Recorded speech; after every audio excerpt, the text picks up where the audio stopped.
Just a couple of reminders. Everyone will be on mute throughout the entirety of the program.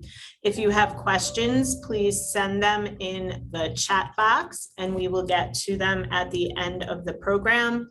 If you feel comfortable, please turn on your camera so that we are more of a community. And at this time, it is my great pleasure to introduce Robb Packer.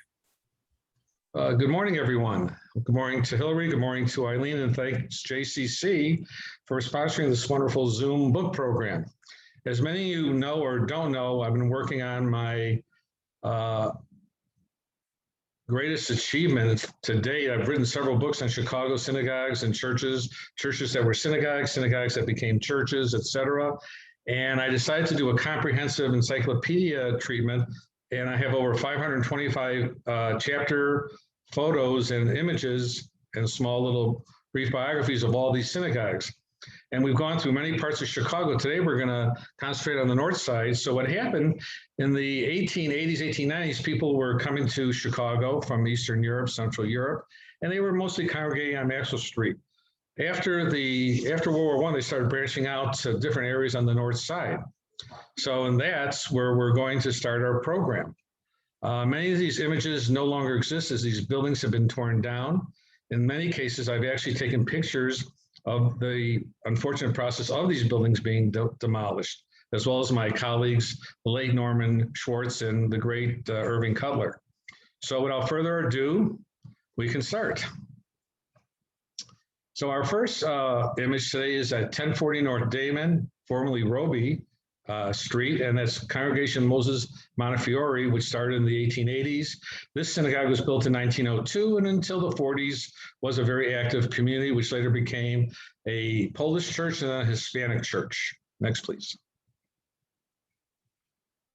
Here's a very rare picture of the interior, right after it became a Eastern European church.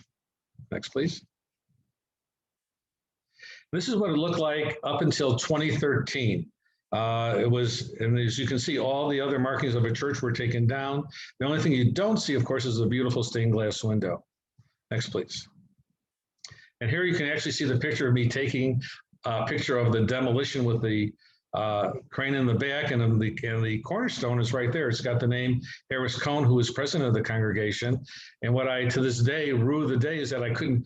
Most people think of a cornerstone as a small little box, and they're gigantic. The boxes may be small, but the actual stone is huge, and I couldn't get it into my SUV. So next, please. And there is the name, Harris Cohn. I always thought that was very interesting that the treasurer of the congregation had their name embossed. And this is the only case where that is the situation. And this, of course, was in the Westtown community. Next, please. Daycare has been a big part of the communal experience of Chicago Judaism for over 120 years. In 1917, in the Wicker Park community, Daughters of Zion Day Nursery was established, and it was established in this building right here. This later was converted into a condo, and then it was torn down. And when I came back around 2012, 2013, shortly before I retired, it had already been taken down, and it had already started building a new condo building there. Next, please. The success of Daughters of Zion Day Nursery was so great, and the need was so great that in the Humboldt, going from Wicker Park to Humboldt Park, they built this building which still exists today. It's part of Casa Central at California and Hirsch, literally right next door to the Austrian Synagogue. And as you can see, it's 3 stories tall. It was originally a 1-story building that they added on to. And it's the workmanship on the building is really magnificent. Next, please. Okay, now we're back in the same community over by Walcott, just north of Division Street. It's Tapir Zion 1243 Walcott, which used to be called Lincoln Street. This is a rare building that's over 17 years old, that still exists today. It's gone through many, many manifestations. Next, please. As you can see here, today it's a beautiful condominium building, one of the early condominium conversions. Next. And in between, of course, it was an African Baptist church. And you can see that the building had really run down and deteriorated. And by the 70s or 80s, it was just an abandoned building until a developer came by. And you can see in the lower left portion of the screen here how really beautiful that building became. Next, please. One of the earliest permanent structures for the Austrian Galicianer Synagogue in 1898 was at 1040 North Ashland Avenue. And this building is still there today. Of course, it looks totally different. It's been expanded, but it was a synagogue for 20, 25 years before they moved to Humboldt Park. Then it became a Hispanic church for decades. And about 5, 6 years ago, it was abandoned and bought by a developer. So this is one of the positive aspects, that at least the building has been repurposed and you can still go by there and see it today. Next, please. Right around the corner, and so that was on Ashland Avenue near Thomas. This is just east of where we were, and this is, excuse me, one of 3 locations of Dorish Tov Synagogue. It was a little Orthodox community, and here you're actually seeing it being torn down, which is very sad, but at least we have the building. Yes, next, please.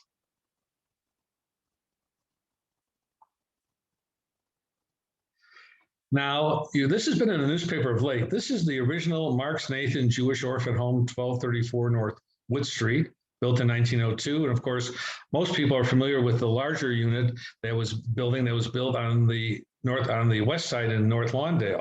So this was built in 02, and it was a functioning Jewish community building. It was a JPI. It was many different types of Jewish institutional buildings when it was sold finally as a art studio. And they probably, you know, being that we're not really good at real estate in the Jewish community and selling our buildings, it's probably sold for $10,000. I think it's on the market today for $13 million or some crazy number like that. But you can go by there. It looks totally different. But next, please. You can see in the picture that I took a few years ago, probably 2003 or 04, it has every vestige above the doorway. If you'll put your little pointer there, Hillary, it still says Marks Nathan Jewish Orphan Home. And whoops. Okay, we can go on to the next one. That's fine. So this is one of the next picture is really one of the early Talmud Torahs built at the turn of the century, 1900. And the building is still there. It says the Marion Court Talmud Torah, and it's right on Division Street and Marion. So just east of the Damon Street area that we were in recently. Next, please. One of my favorite and one that's extremely popular is Bethesda Israel. As you know, it's on California and Lunt, and it's a very popular traditional Orthodox synagogue today. And this is what it looked like about 121 years ago. It was in this beautiful building. The history of it actually was that it was originally a church. It was bought by the Jewish community. They had been in a small little building, and they built this building, and they were there for a number of years. And from approximately 1903 until 1955. Sorry about that, folks. And as you can see, it's just an absolutely magnificent building today. Next, please. And this is so the picture on the left, I did not take. That was done by a very nice artist. Picture on the right is the one I took. And you can see the difference. The building has been improved since 2002, and this picture is from 2013. Thank you. Next. So there are many, literally dozens of synagogues were in people's homes and apartment buildings. This is on Levitt Avenue, 1356 North Levitt. This is Tamshei Shabbat. And again, next, please. And it later became Das Benay Israel. So here's the same building, back and forth. Here it is. It's kind of a rundown, kind of a shabby little building. It was later renovated. And today, of course, it's a single family home. Next, please. Here we are at Zamat Tzedek, which is on Tallman Avenue. Interestingly, back in 2002, 03, I was looking around for material for my first book, and I just didn't realize on the northwest side, Division Street, Humboldt Park, that there were literally 20, 30 former synagogues that still existed, which is just incredible. And literally on every single corner, there was a synagogue, which was very unusual because most synagogues were in the middle of the block as to be less conspicuous. Here, again, in the 1890s, this was built as a church and then was repurposed as a synagogue. And today, of course, it's been repurposed as a church again. So it's very interesting. The kind of crux of what I was doing, 20 years ago is that it was amazing to me how we started in many former churches and storefronts, and we later ended up selling our synagogues to current churches and mosques and Asian temples. Next, please. Just on the block at 1500 Maplewood is Knesset Israel. And during my sojourn through this neighborhood, we met many of the former members of this congregation. Next, please. This is great. This is my Bubby and Zadie shul. This is, I'll give you all three names: Gegelith Israel, Benay Yaakov, and later Benay David. And that's when they closed in the late 1960s, early 70s. This is 2700 West Haddon, so it was known as the Haddon Avenue Shul, and this was directly across the street from Humboldt Park. So this was on the east side of the park. Next, please. Because a lot of these smaller synagogue congregations didn't have enough room or the resources for a Cheder or a Hebrew school, the Hebrew School of the United Congregations was formed in 1917 to service about 8 or 10 different synagogues in the community. The building still exists today as a former Greek Orthodox church, and now it's some type of Baptist organizational building. Next, please.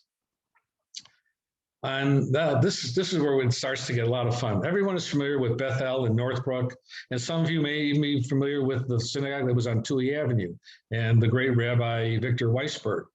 But Bethel started way, back in 1871, making it the second oldest non-affiliated Reformed synagogue, the oldest being Sinai, which is 1861. So this is 1871, and they were on what was like the Market Street area.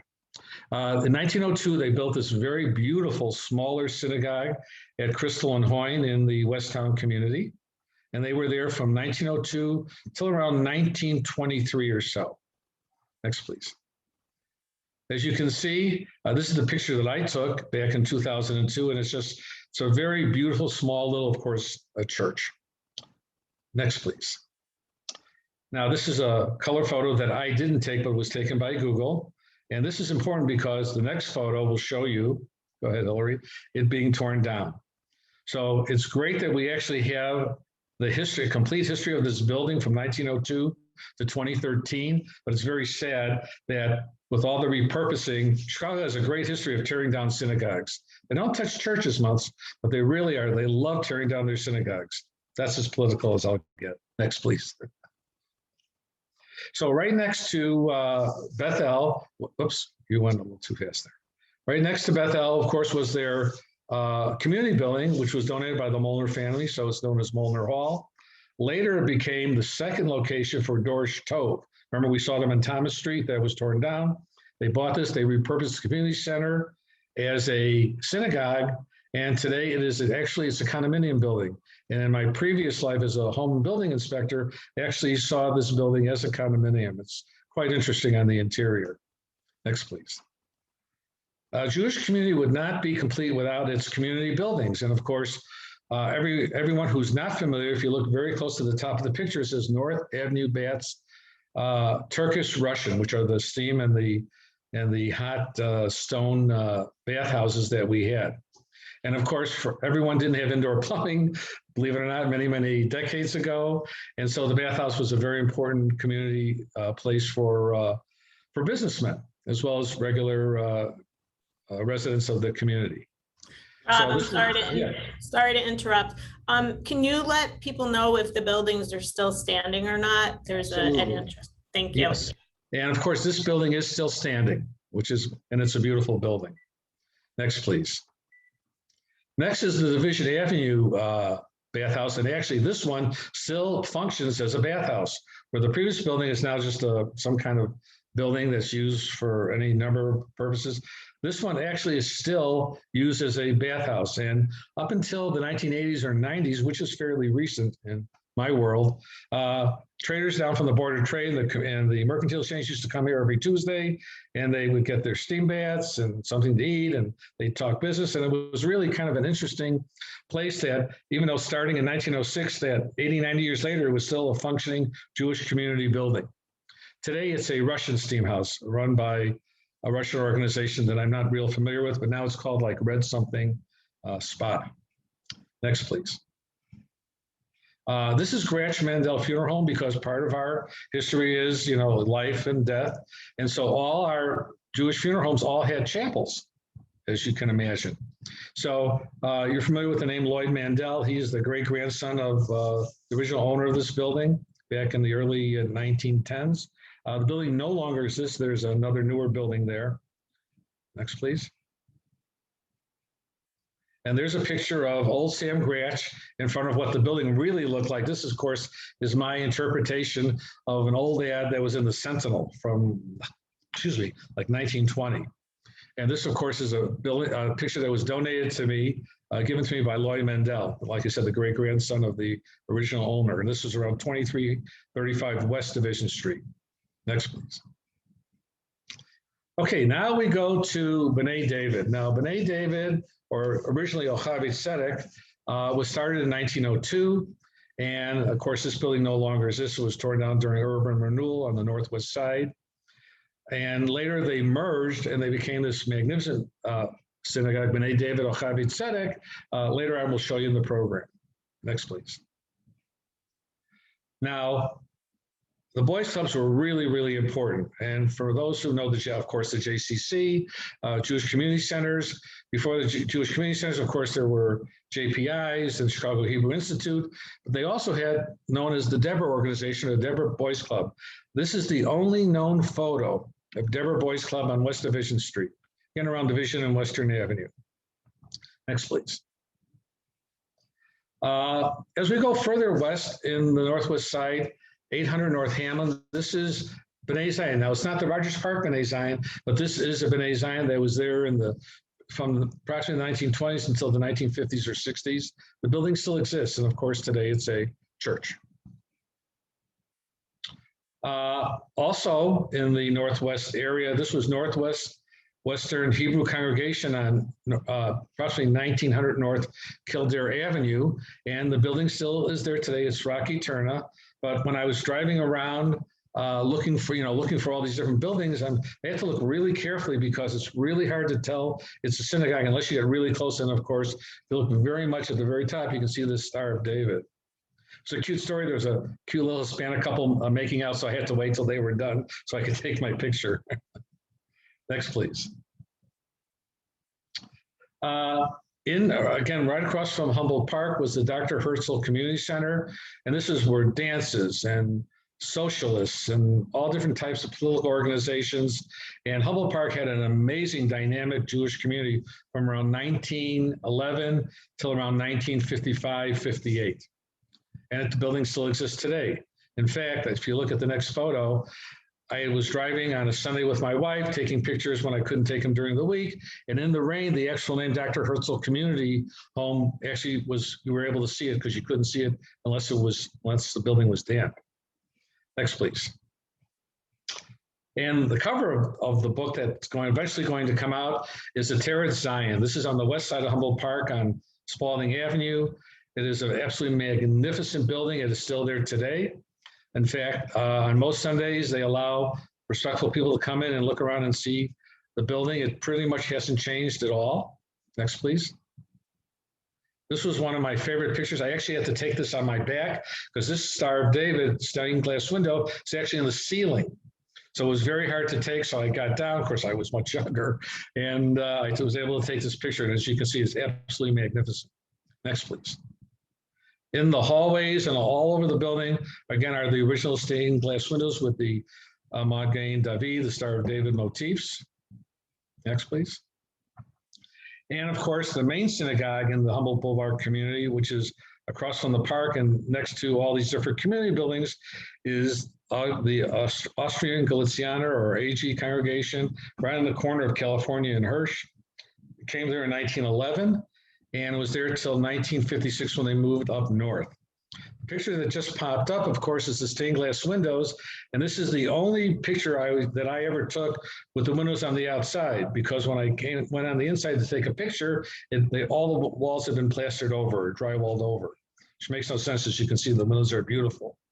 And the picture that just appeared, of course, the original chandeliers are still in this building. The building is there. It's a very active Hispanic congregation. As you can see, the beautiful menorahs that are hand carved in these beautiful brass and crystal synagogue chandeliers. Absolutely magnificent.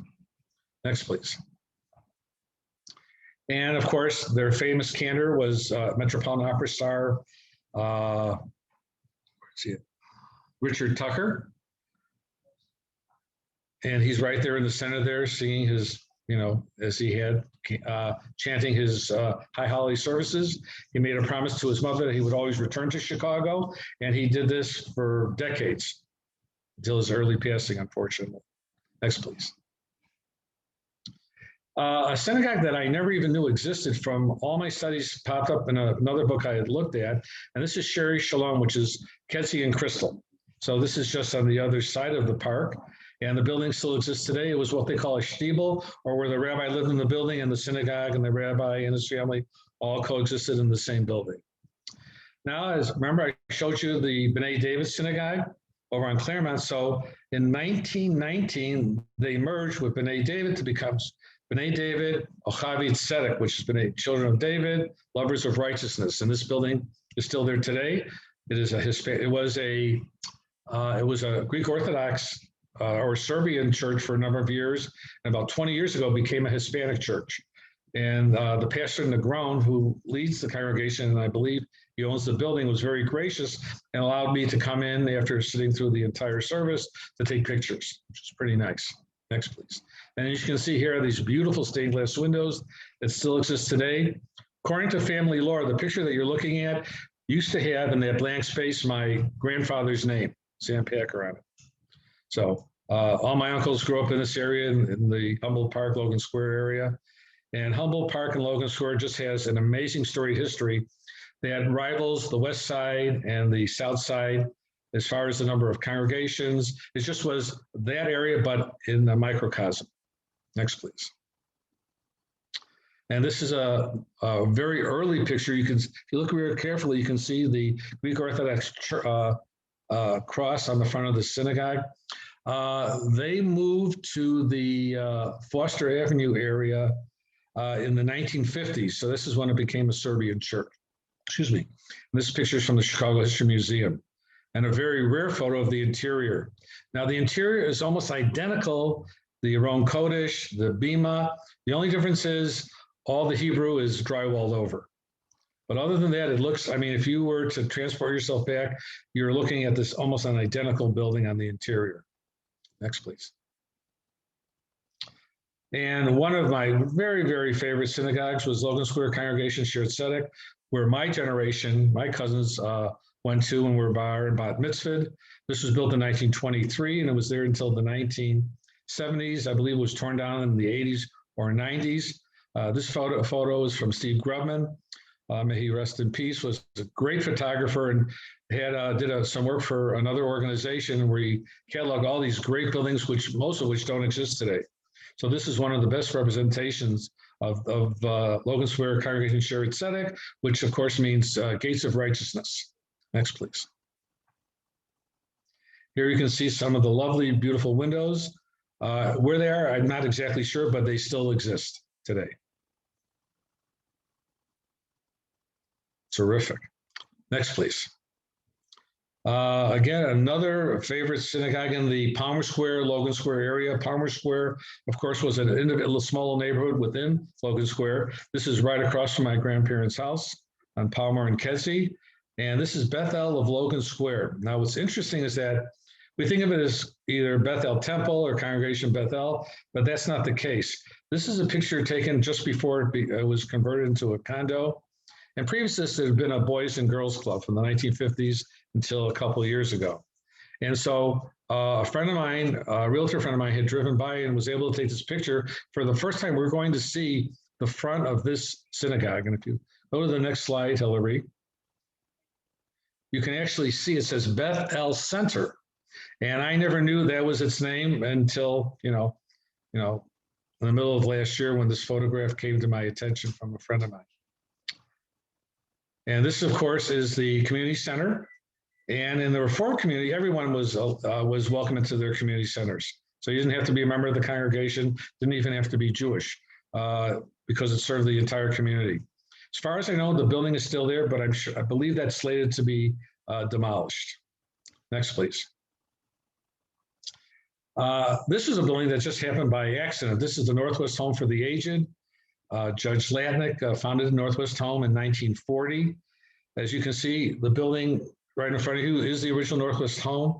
To the left is a condo building that was built by a ship captain for his two daughters who didn't like each other. So it's basically two halves of the same building, mirror images of each other, that later became part of the Northwest Home for the Aged, and then was repurposed again as a condominium building.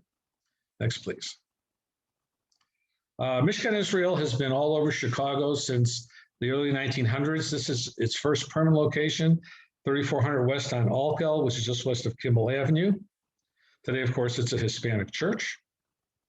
Later, in the 1940s or early 50s, the next picture is Mishkan Israel, which later became, again, another Serbian Orthodox church. All these buildings are still there today. So part of this project is to see what's there and what has become of all these buildings. So it's still, a religious house of God.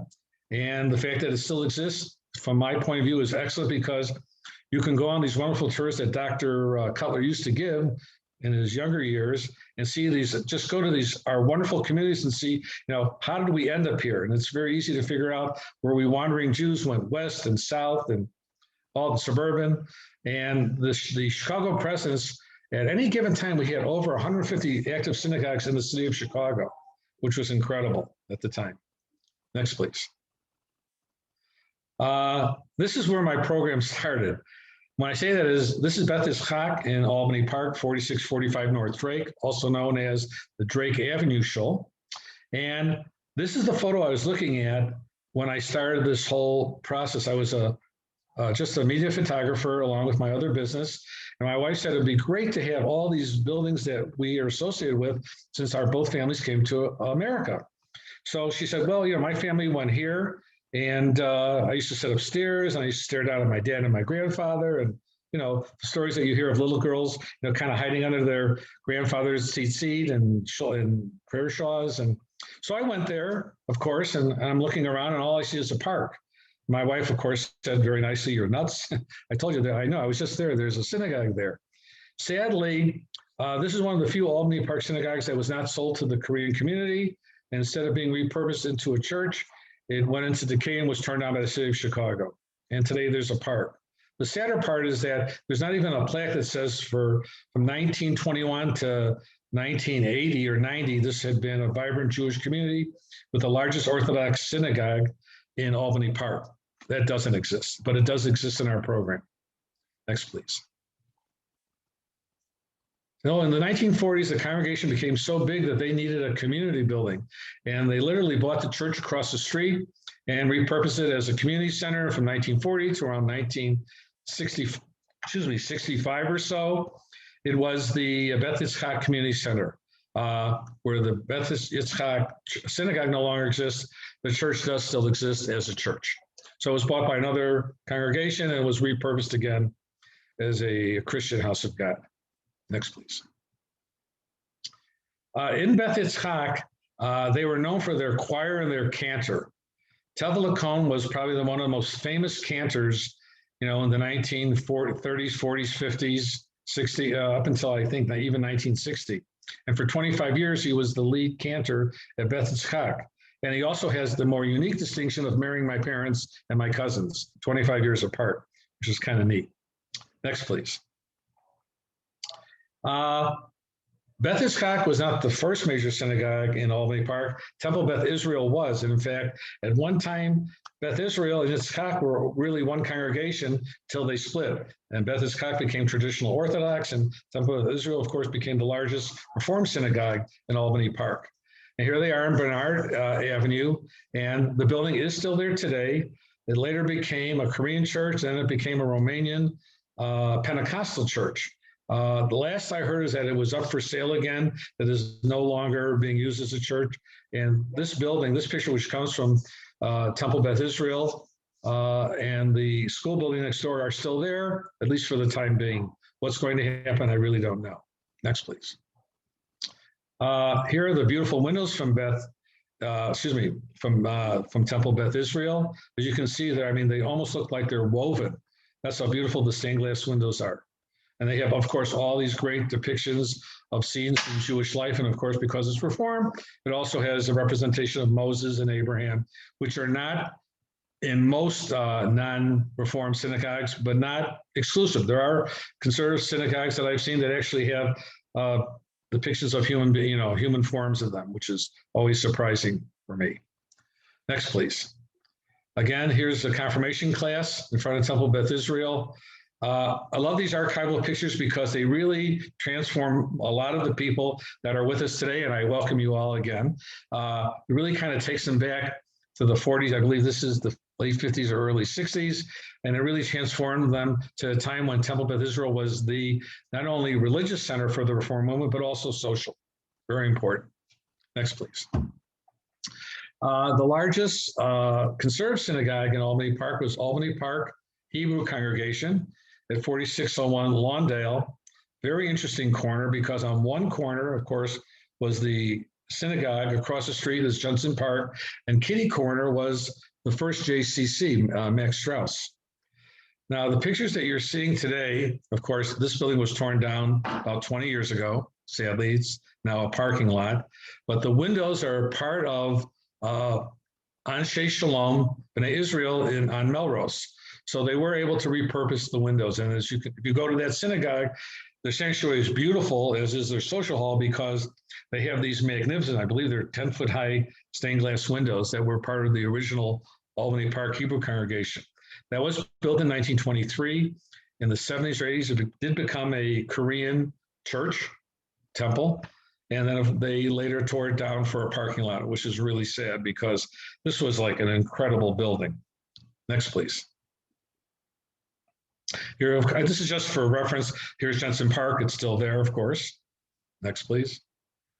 And this is probably this is in fact the only picture that has the name of the photographer on it, because I was never able to find a Max Strauss Jcc picture in complete. Either I found the staircase, or I found a railing, or I found the name, the name Max Strauss, 1940. I gave Mark Clown, I sent him an email. I was able to find him on Facebook, which is still a great venue despite all its faults. And he said, absolutely, you can use whatever you like. Just mention my name if you would. So Mark, this is a shout out to you if you're listening or if you're watching. This is the only known full photo of Max Strauss JCC. It was torn down not long after this picture was taken, and which is very, very sad, because many of the JCCs, in fact, I think all the JCCs, with the exception of the first two, which were CHI, Chicago Hebrew Institutes, all the buildings still exist today, which is kind of interesting that they've all been repurposed or still exist as Jewish community centers. Next, please. This is Nusa base, Menachem Nusa in Albany Park on North Monticello Avenue. The synagogue is now on Howard Street, so the congregation exists, and the building is a condo building. The reason I have this really bad picture, because it's the only picture I have of it when it was, still a synagogue. The pictures that are available today are too sanitized. They look too pretty, and I don't do pretty. Next, please. Also in Albany Park, directly across the street from Temple Beth Israel, was Shari Hazik Karim. And later it was a congregation, then it became an old people's home, then it became Cross and Crown Church, which you're seeing in the lower left. Pastor Mark Mayo was very gracious to give me this photo, and also gave me access to another synagogue we'll see in a few minutes. Next, please. This is B'nai Shalom at Ainsley and Sawyer on the east part of Albany Park. This was the first synagogue that was built after World War II in 1948. The building still exists. It was a Korean church, and now it's some type of religious organization. I'm not exactly sure what right now. Next, please. Now, this is a really rare photo. This is Benay Israel. Benay Israel started on Francisco Avenue on the west side. Later in the 1950s, it came to Lawrence Avenue, which where it was for many years. And if you're familiar with this part of Lawrence Avenue, directly kitty corner from it is a fruit stand. So that was Hartman Miller Funeral Home. Benay Israel was originally the J. Weinstein Funeral Home. Later, it became a Romanian Pentecostal church and then was torn down. Okay, next, please.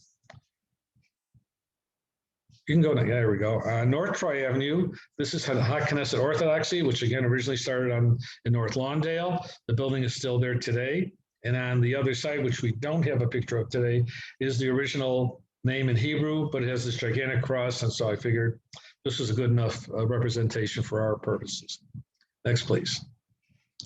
And across the street from the previous funeral home is Hartman Miller. This is at 3023 Lawrence Avenue. The other one was 3140 Lawrence Avenue. So literally just kitty corner.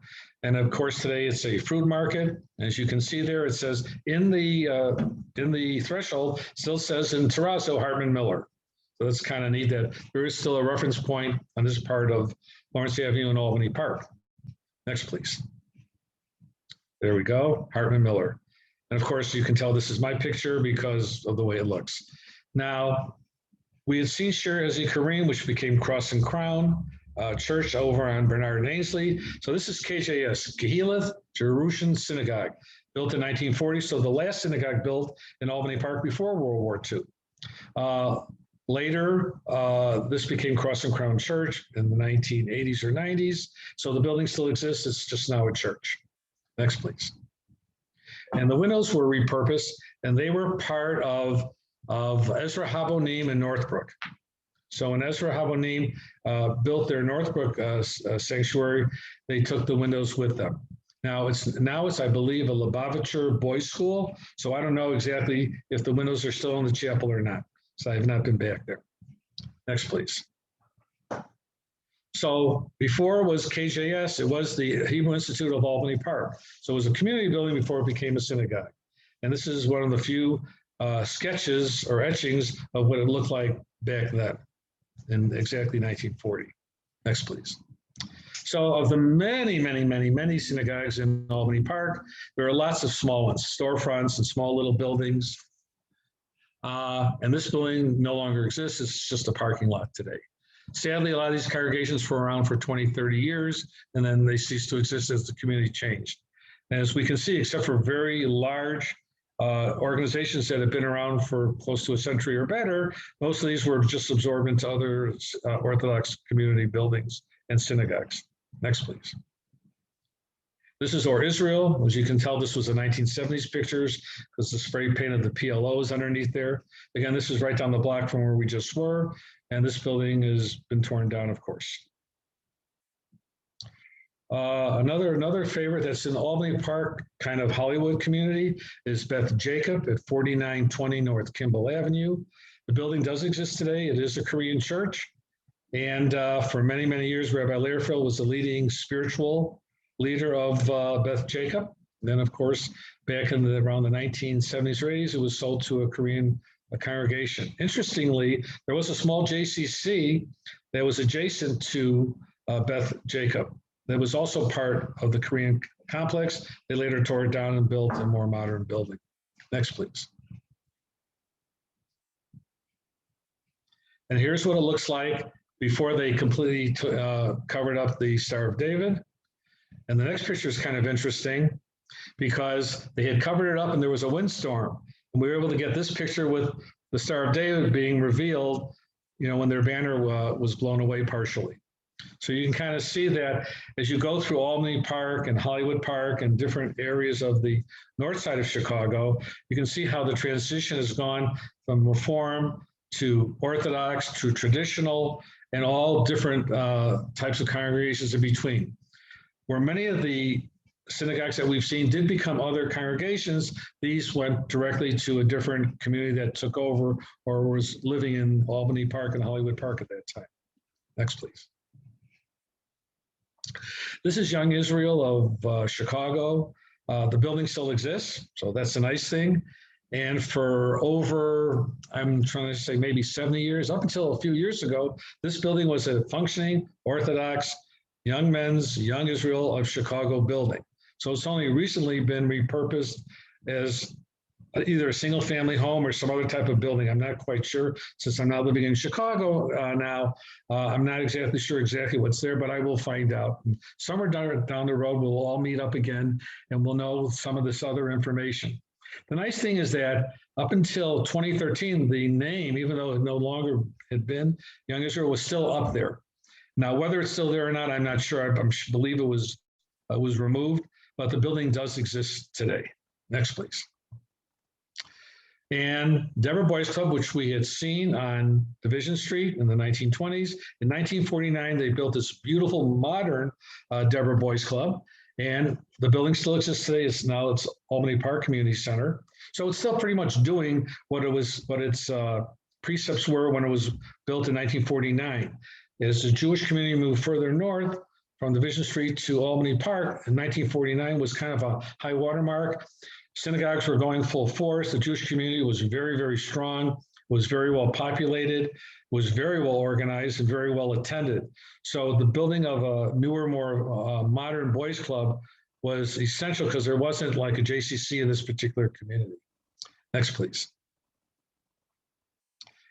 This is just for reference. This is Lawrence Avenue. And at one time, Lawrence Avenue, like Division Street, just like Roosevelt Road, had literally tens or hundreds of Jewish businesses. Many still had their Hebrew lettering on them, whether they were butcher shops or fish markets. In the old days, every profession and every type of food had their own store. So you didn't go to just one market to get everything. You went to the fish market for your fish, and a meat market for your meat, and so on and so forth. And Rosenblum's, which still exists today, I believe it's in Niles, has been around. This is in Albany Park, but had started on the west side, on Roosevelt Road. So they have been for a long time. So if you needed to get your portion for your bar mitzvah, or if you needed your talis or yarmulke, Rosenblum's is still the place to go today. Next, please. Telsha Yeshiva at 3535 West Foster is still there today. This is a relatively modern building. I think it's been there maybe 30, 40 years or so. Telsha Yeshiva, which is of course from Telsha, Lithuania. This is one of the leading yeshivas or study buildings in the city of Chicago. Very well attended, very well financed and organized. And it's on Foster Avenue. Also on Foster, just a little further east, just west of California, was the last location of Benay David. So we started in West Town, we moved to Humboldt Park, and in the 1950s, they actually, for a short time, they were on Ainsley Avenue in a 3-flat. Then they built this beautiful building. They merged with Ravenswood Conservative Congregation in the early 1950s. And up until the 1980s, maybe even as late as the 85 or 88, this was a functioning, active congregation. And today, of course, you know, it's a Korean temple. Next, please. Also on Foster, very close to Telsha Yeshiva, was the home for the Jewish Flying, which started, of course, on Douglas Boulevard in North Lawndale. Today, they're in West Rogers Park, but from the 1950s until just a few years ago, it was their main headquarters for the Jewish Flying.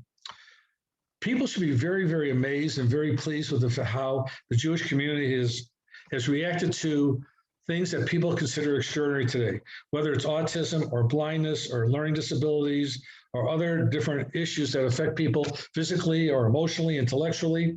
We've always come together as a community, and this is not like, it's not a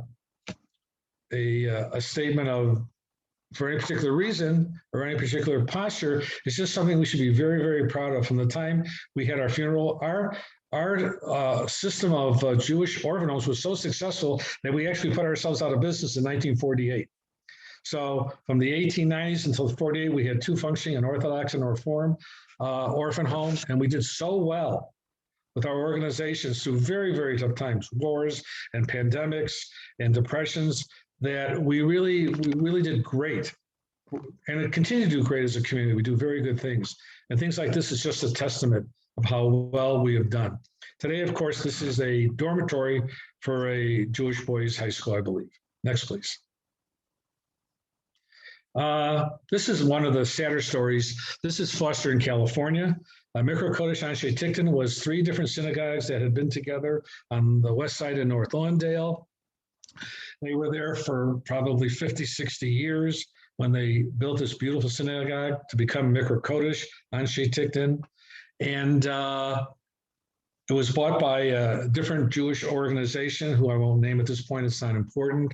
And the only purpose was to buy it and tear it down and sell and make money. So up until, I believe, the early this was taken, I believe, in 2003 or 4. So not long after that, it was bought by another organization and just torn down. They didn't save the windows. They didn't do anything. There were a lot of promises made. So this is one of the sadder notes of a really beautiful organization. That's fine. We can go to the next one. Now, as we go to Bryn Mawr and Bernard and the Hollywood Park community, this was the last formal location of Love Sameach. Starting back in the early teens, early 20s on the west side, they came here in 1955, and the Tversky family have been the rabbis here for 70, 80, 90 years. And they built this really beautiful modern synagogue sanctuary.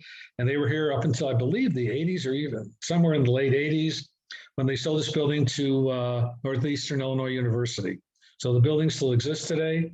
And it's now a community building for a university. So a different repurposing. Next, please. And as you can see here, there's the cornerstone 5715, which is 1955 in English. Next, please. This is North Park Congregation. You'll probably know it as Sher Tikva. So in 1949, they were a storefront at 3314 West Bryn Mawr in Hollywood Park. And Rabbi Morris Gustin was their first and original rabbi for decades. And 5, 8 years later, they moved to their location on 5800 North Kimball. Next, please. And here it is. They were here from 1958-60 till 2010, I believe. 2002, they merged with my synagogue, Benay David of East Rogers Park. And it was a small but relatively vibrant elder Jewish conservative congregation. They later moved to an office building, and then they ceased to exist. Today, of course, it is now I believe it's a boys' girl, could be a boys and girls school, I'm not positive. But it's still a Jewish building. Next, please. Go back. Okay, so, no, go back to the next, that's it. So not all Hebrew congregations are affiliated. This is Habura at 6100 North Central Park. And this is known as a non-denominational, open to everyone kind of Jewish congregation. So I don't know if it's a temple or a synagogue, but it was here for, a couple decades. Had a very, very cohesive young congregation, very young congregation that was very welcoming. And it was one of the first outreach community synagogues that really took a very diversified group of members. Next, please. And here we are at Beth Shalom Achavas Achem, 5600 North Jersey. If anyone knows this part of the Chicago, Jersey, on one side is Kedzie, and then it's Jersey for about a block and a half. Havas Achem has a storied history going back to Maxwell Street, and it's been around for approximately 120 years, so it's been around a long time. After Maxwell Street, they merged with a large synagogue on the west side. In the 1950s, they built this modern synagogue. Rabbi that's been there, I never can remember his name, but I think it's Solovich or Solovidnik, something that he'll have to excuse me. He's been the rabbi there for decades and decades. It's one of the strong functioning synagogues in the North Park area, Hollywood Park, North Park area, and it's still there today. Next, please. Over not far down the road from Sher Tikva, of course, is Adas Benay Israel. Has been around again in over 120 years, started in the Maxwell Street area, had a strong presence on Douglas Boulevard in North Lawndale. That building no longer exists. This building was built approximately 1960, and it's a very active Orthodox congregation. It's a beautiful modern building, and it's still there today. Next, please. One of my favorite, because I went to a lot of bar mitzvahs here back in the day. The Austrian Galician Synagogue merged with Beth Israel in the late 50s, and it became Aeg Beth Israel. And from the late 50s up until, I think maybe it could be 10 years, but maybe 5 years ago, they later merged with Lincolnwood Jewish Congregation, but they were the leading traditional congregation in the North Park, Hollywood Park neighborhood on Devon Avenue. And the building is still there. It is I believe it's Lubavitcher Boys School. Got to get all that out. And it's a beautiful building. I don't believe the mosaic that you see here today, I believe that's covered over. Don't know the story behind that. But here it is as Aeg Beth Israel. This is one of the last photos that I took because all my original books, if you're familiar with them, are only of synagogues that no longer exist. I never featured any active congregations for obvious reasons because they're there. There was no reason. But when I started this project, Synagogues of Chicago, I wanted to put as complete a picture from 1851 to 2021 of every synagogue that ever, or congregation that ever existed. I've come pretty close. But as many of you've seen over the years, I have a group called Synagogues of Chicago on Facebook, and I'm always looking for synagogues that are torn down and no longer exist, so I can include them. Next, please.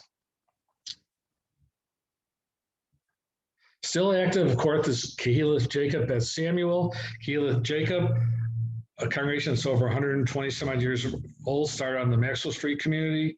Later built one of the largest synagogue buildings that still exists in North Lawndale on Hamlin and Douglas Boulevard. And in the 1950s, they merged with Beth Samuel to become Gegelith Jacob Beth Samuel. They took their same rabbi from North Lawndale, and they are still here today. So here we have another example of an active, flourishing Jewish congregation that's still around. That is in West Rogers Park, that's a totally different program. They have lots and lots of wonderful synagogues there. Next, please. I think that's it. I think we've made it all the way to the north side of Chicago. So if there's any questions, I'd love to answer any questions you may have. And fire away, Hillary. Okay, let's see what we got here. They've been coming in fast and furious.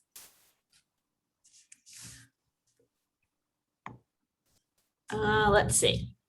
Rob is asking if you are related to Greg Paradise. No, I'm not familiar with that name. Sorry. Okay, let's see.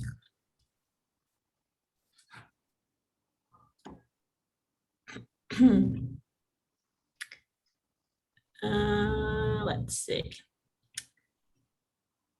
You mentioned about still standing. Okay, Susan is asking, if so many of the buildings have had so many renovations, how do you know that they were synagogues or temples? Susan, great question.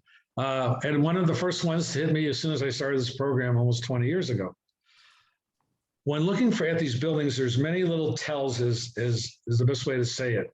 Either there's a cornerstone, or there's a window, or there's no building that I've seen that doesn't have some proof that had been some type of Jewish community building, whether it's a synagogue or a community center or something, or a home. There was always something that came out as a tell to let me know. Most of the buildings, most of them that were Baptist churches or Hispanic temple buildings were very proud of the Jewish heritage of the building. So in many cases, most, if not all, the motifs and symbols were kept intact. So that's how. But thank you. Let's see who this is. Is there an address list of these buildings? Would be nice to take one's own sightseeing tour. Okay, so that's the hard part. You can't go into the yellow pages or white pages and go under synagogues and find any of these buildings. What I had to do was I went to the Chicago Public Library And if you know the term microfiche, I had to go back to the original white pages from 1900. And under the category church is Jewish, because there was no synagogue categories 120 something years ago, are listed all the original names and addresses. The only other place you can find them, and it's not to hawk my book, are in my books. So if you look at any of the two previous books that I have, or if you go for free, you can go to Synagogues of Chicago Facebook group. Most of what you're seeing here is the group has been around for almost 2 years. So if you go scroll through all the different posts that I've done, you can find all these addresses. So if you're willing to do a little work, you can get it for free. If you just want to buy it, you can buy it online on Amazon. Michael wants to know if you've ever found artifacts or books hidden in old buildings, Genizas, ritual items long forgotten. Interesting that you say that. There's been some talk about Benay David, which is 6028 South Champlain in the Kenwood Hyde Park neighborhood. And they actually did find a Geniza underneath the beam of the stage of the abandoned church. Yes, I have, in fact, during most of Irving Cutler's tours on the west side back in the day, almost every one of the churches had kept, not purposely, just they had all these taluses and books and other types of artifacts. They knew they weren't supposed to throw it out. So almost all this stuff was kept in really nice, pristine condition, or the condition it was in the 1950s when the Jewish population left. So yes, in many of these buildings, even to this day, there are books and memorabilia and artifacts.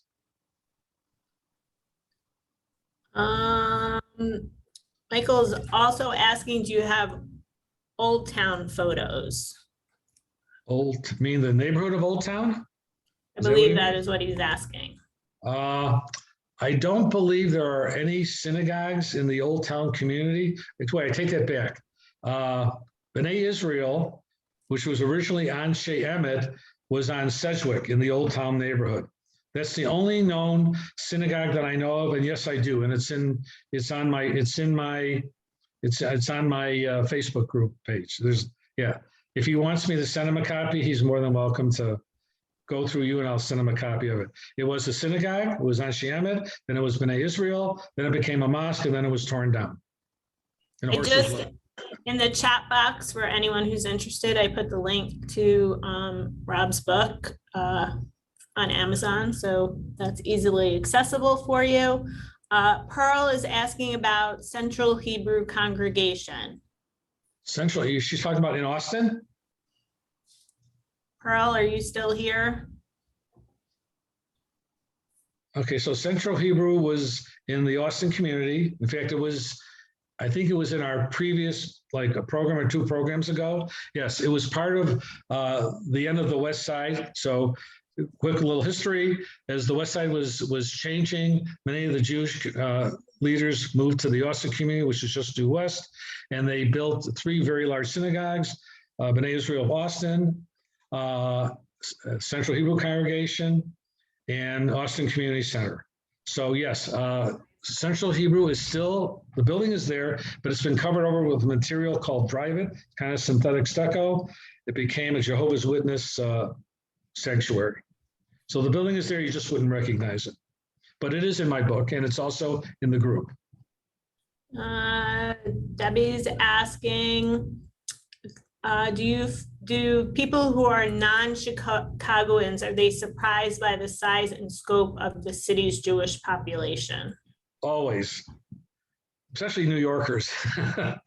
New Yorkers are surprised. People from California are more like inquisitive because of it's very hard for them to wrap around that there are over 500 former synagogues in Chicago, when today the vast majority of these synagogues are in the West Rogers Park, Westridge community.